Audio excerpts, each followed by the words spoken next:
Mr. Speaker, it is the pleasure of His Majesty, the King of Canada, that this honourable House attend him immediately in the chamber of the Senate. Monsieur le Président. Mr. Speaker, it is the pleasure of His Majesty, the King of Canada, that this honourable House attend the Senate chamber immediately.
May it please your Majesty.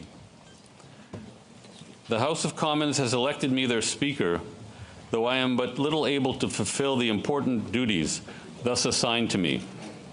If in the performance of those duties I should at any time fall into error, I pray that the fault may be imputed to me and not to the House of Commons, whose servant I am, and who, through me, the better to enable them to discharge their duty to their king and country, humbly claim all their undoubted rights and privileges, especially that they may have freedom of speech in their debates, access to your Majesty's person at all seasonable times, and that their proceedings may receive from your Majesty the most favorable construction.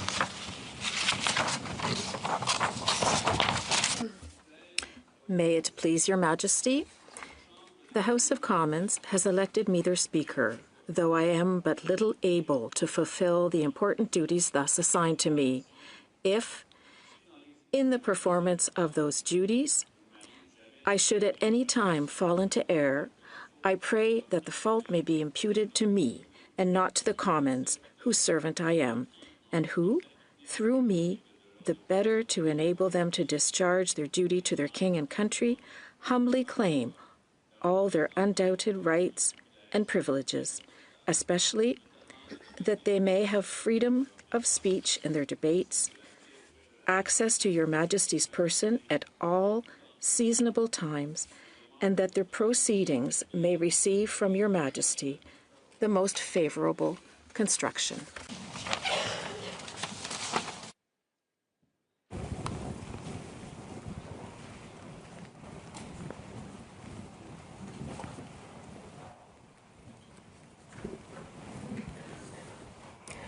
Mr. Speaker, I am commanded by His Majesty the King to declare to you that he freely confides in the duty and attachment of the House of Commons to His Majesty's person and government, and not doubting that their proceedings will be conducted with wisdom, temper, and prudence, he grants and upon all occasions will recognize and allow their constitutional privileges.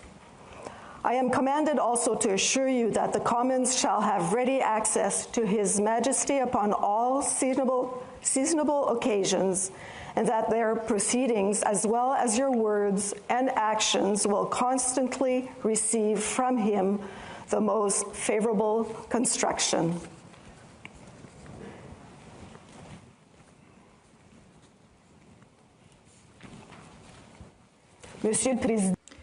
Mr. Speaker, I am commanded by His Majesty the King to declare to you that he freely confides in the duty and attachment of the House of Commons to His Majesty's person and government, and not doubting that their proceedings will be conducted with wisdom, temper, and prudence, he grants, and upon all occasions will recognize and allow their constitutional privileges. I am commanded also to assure you that the Commons shall have ready access to His Majesty upon all seasonable occasions, and that their proceedings, as well as your words and actions, will constantly receive from him the most favorable construction.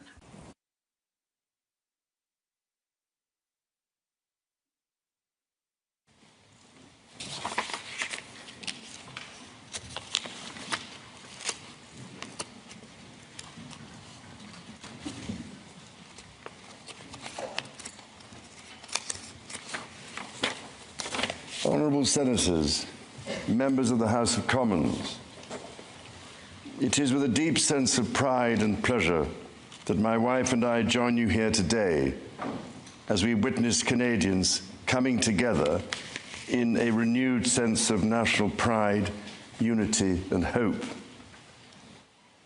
I would like to acknowledge that we are gathered on the unceded territory of the Algonquin and Anishinaabe people.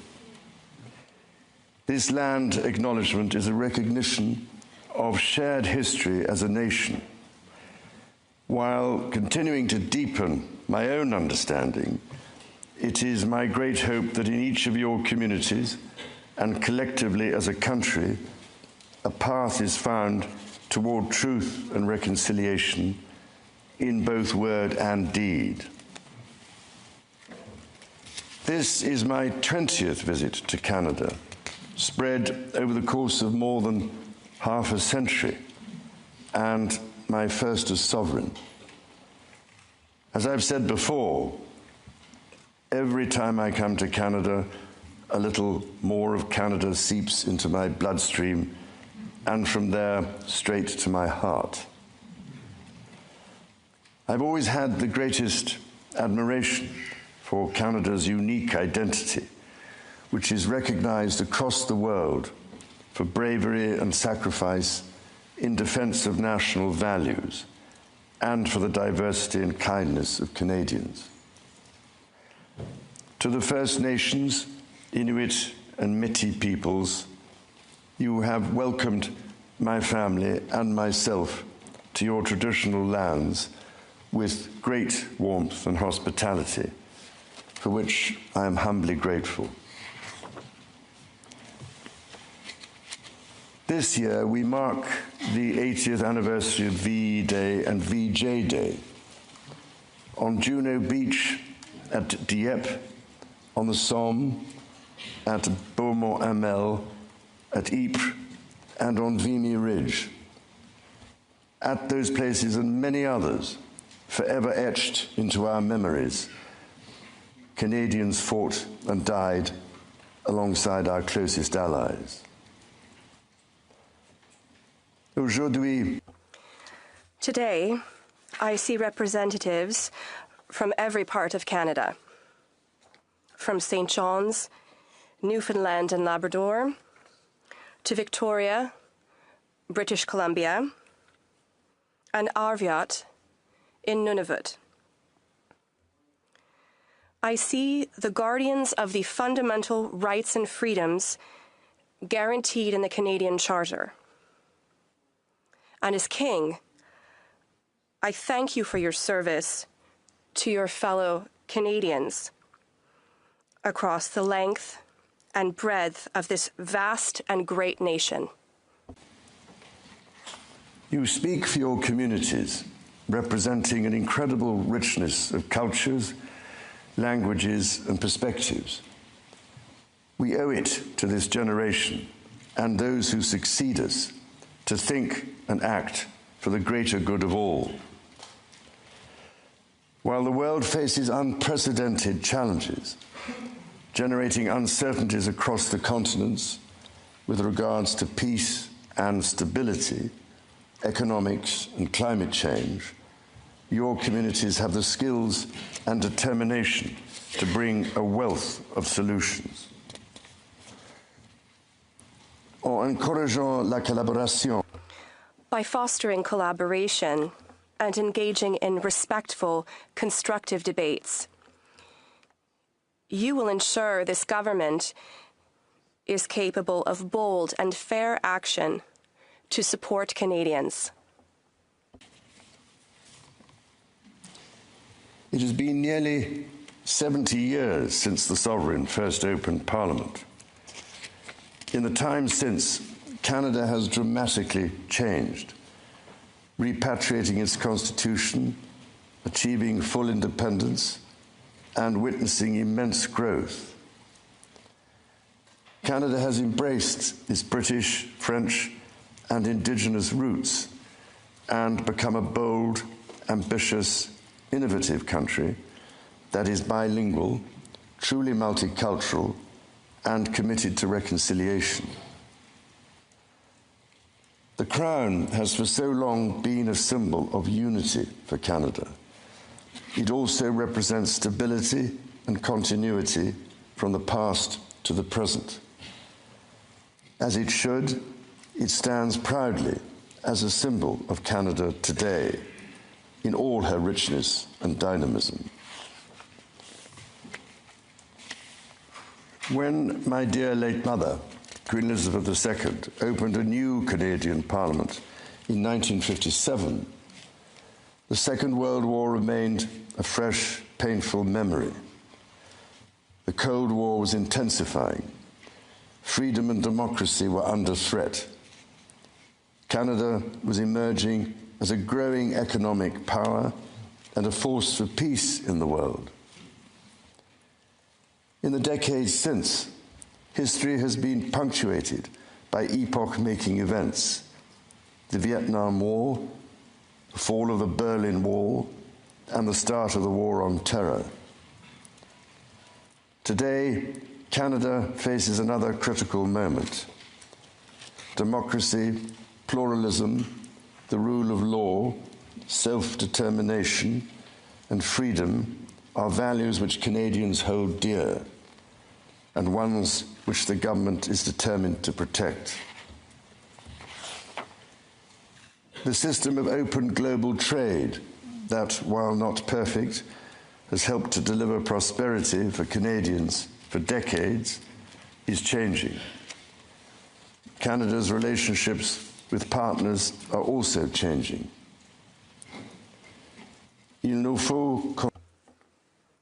We must be clear-eyed. The world is more dangerous and uncertain place than at any point since the Second World War. Canada is facing challenges that are unprecedented in our lifetimes. Many Canadians are feeling anxious and worried about the drastically changing world around them. Fundamental change is always unsettling. Yet this moment is also an incredible opportunity, an opportunity for renewal, an opportunity to think big and to act bigger, an opportunity for Canada to embark on the largest transformation of its economy since the Second World War. A confident Canada, which has welcomed new Canadians, including from some of the most tragic global conflict zones, can seize this opportunity by recognizing that all Canadians can give themselves far more than any foreign power on any continent can ever take away, and that by staying true to Canadian values, Canada can build new alliances and a new economy that serves all Canadians. The Prime Minister and the President of the United States, for example, have begun defining a new economic and security relationship between Canada and the United States, rooted in mutual respect and founded on common interests, to deliver transformational benefits for both sovereign nations. Simultanément, in parallel, the government is working to strengthen its relationships with reliable trading partners and allies around the world,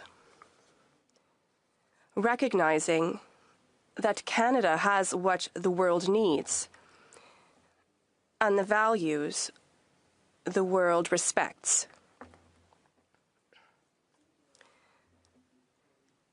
Canada is ready to build a coalition of like-minded countries that share its values, that believe in international cooperation and the free and open exchange of goods, services, and ideas. In this new, fast-evolving world, Canada is ready to lead. This will be demonstrated in June, when Canada convenes the G7 summit. The government is guided by its conviction that the economy is only truly strong when it serves everyone. Many Canadians are struggling to get ahead. The government is responding, reducing middle-class taxes and saving two-income families up to $840 a year. It will cut the GST on homes at or under $1 million for first-time home buyers, delivering savings of up to $50,000. And it will lower the GST on homes between $1 million and $1.5 million. Le gouvernement. The government will protect the programs that are already saving families thousands of dollars every year. These include childcare and pharmacare. In addition to these, the government has recently expanded the Canadian Dental Care Plan to cover about 8 million Canadians, saving the average person more than $800 annually. The government's overarching goal, its core mission, is to build the strongest economy in the G7. That starts with creating one Canadian economy out of 13. Internal barriers to trade and labour mobility cost Canada as much as $200 billion each year. The government will introduce legislation to remove all remaining federal barriers to internal trade and labour mobility by Canada Day.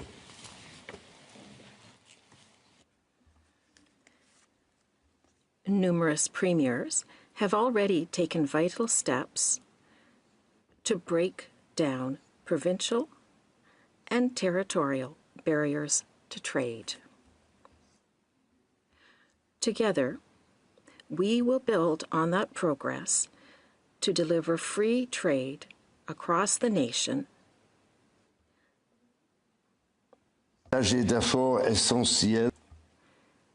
This is critical to unlocking Canada's full economic potential, but it's not enough.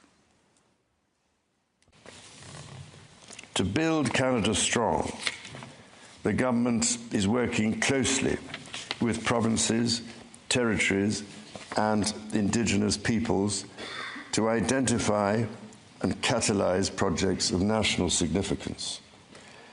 Projects that will connect Canada, that will deepen Canada's ties with the world, and that will create high-paying jobs for generations. Given the pace of change and the scale of opportunities, speed is of the essence.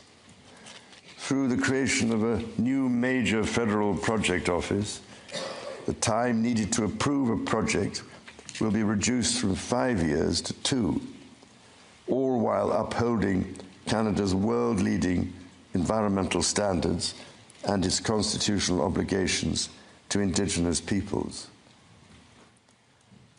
The government will also strike cooperation agreements with every interested province and territory within 6 months to realise its goal of one project, one review.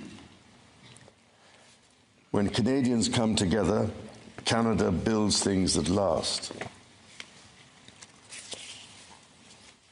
Éliminer ces obstacles qui freinent.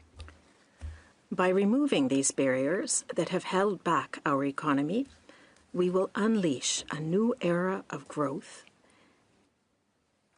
that will ensure we don't just survive ongoing trade wars, but emerge from them stronger than ever. It will enable Canada to become the world's leading energy superpower in both clean and conventional energy, to build an industrial strategy that will make Canada more globally competitive while fighting climate change, to build hundreds of thousands of good careers in the skilled trades, and to build Canada into the world's leading hub for science and innovation. Critically, the government will undertake a series of measures to help double the rate of home building while creating an entirely new housing industry, using Canadian technology, Canadian skilled workers, and Canadian lumber. The government will introduce measures to deliver affordable homes by creating Build Canada Homes. This mission-driven organization will act to accelerate the development of new affordable housing. It will invest in the growth of the prefabricated and modular housing industry, and it will provide significant financing to affordable home builders. The government will make the housing market work better, including by cutting municipal development charges in half for all multi-unit housing. The government will drive supply up to bring housing costs down. To be truly strong, Canada must be secure. To that end, the government will introduce legislation to enhance security at Canada's borders. Law enforcement and intelligence agencies will have new tools to stop the flow of fentanyl and its precursors. The Canada Border Services Agency will be given new powers to examine goods destined for export to prevent the transport of illegal and stolen products, including cars. Le gouvernement protégera. The government will protect Canada's sovereignty by rebuilding, rearming, and reinvesting in the Canadian Armed Forces. It will boost Canada's defense industry by joining Rearm Europe to invest in transatlantic security with Canada's European partners. And it will invest to strengthen its presence in the north, as this region, which is an integral part of Canada, faces new threats.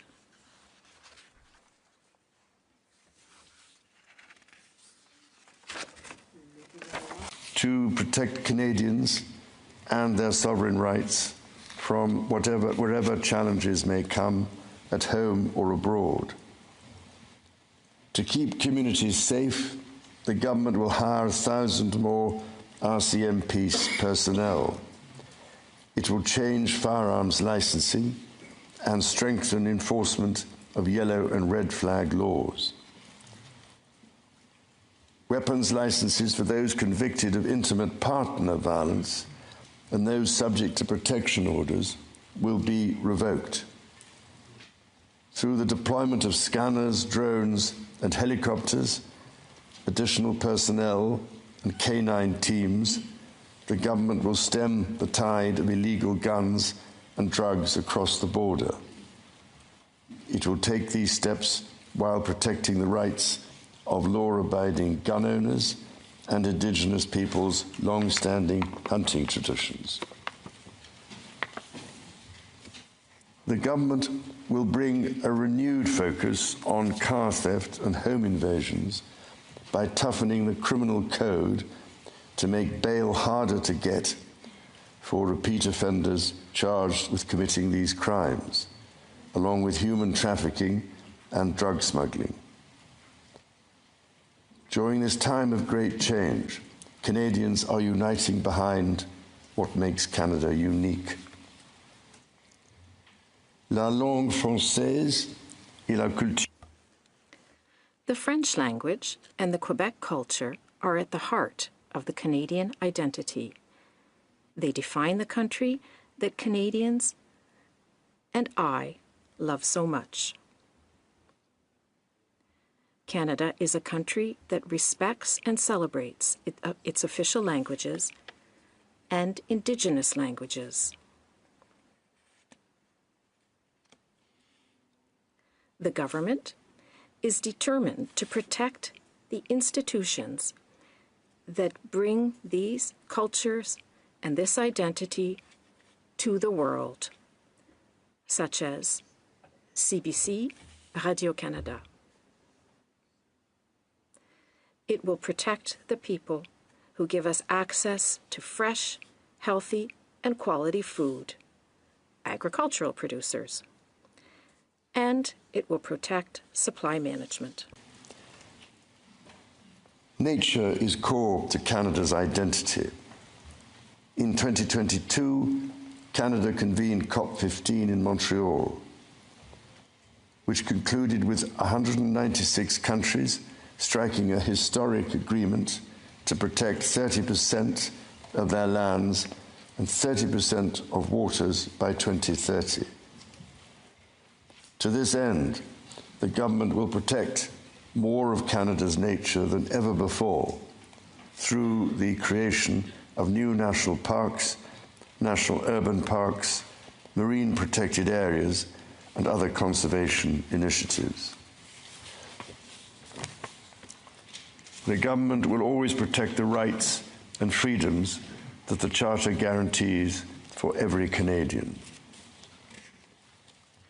The government will be a reliable partner to Indigenous peoples, upholding its fundamental commitment to advancing reconciliation. Central to this commitment is the creation of long-term wealth and prosperity with Indigenous peoples. For that reason, the government will double the Indigenous Loan Guarantee Program from $5 billion to $10 billion, enabling more Indigenous communities to become owners of major projects. As Canada moves forward with nation-building projects, the government will always be firmly guided by the principle of free, prior, and informed consent. Canada's immigration system has long been a source of pride for Canadians and of dynamism for the economy. The government is dedicated to rebuilding the trust of Canadians in immigration by restoring balance to the system. Le gouvernement instaurera.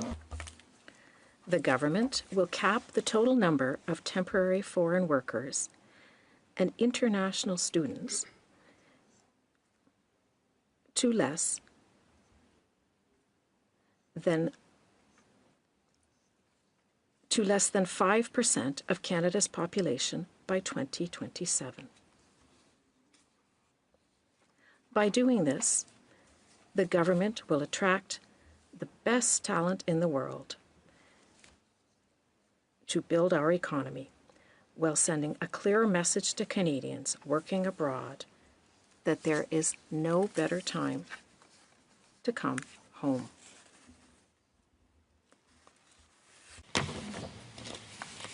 Dans toutes ses actions, le gouvernement. In all its actions, the government will be guided by a new fiscal discipline. Spend less so Canadians can invest more. Day-to-day government spending, the government's operating budget, has been growing by 9% every year. The government will introduce measures to bring it below 2%. Transfers to provinces, territories, or individuals will be maintained. The government will balance its operating budget over the next 3 years by cutting waste, capping the public service, ending duplication, and deploying technology to improve public sector productivity. In parallel, the government will take a series of measures to catalyze new investment, to create better jobs and higher incomes for Canadians. The scale of the government's initiative will match the challenges of our times and the ambitions of Canadians. Honourable Senators, members of the House of Commons, when my dear late mother addressed your predecessors 7 decades ago, she said that in that age and against the backdrop of international affairs, no nation could live unto itself. It is a source of great pride that in the following decades, Canada has continued to set an example to the world in her conduct and values as a force for good. À vous. I wish to express to you and to the people of Canada my heartfelt gratitude, and that of my wife, for the warmth of the welcome which we have received. And reminds us the true North is indeed strong and free.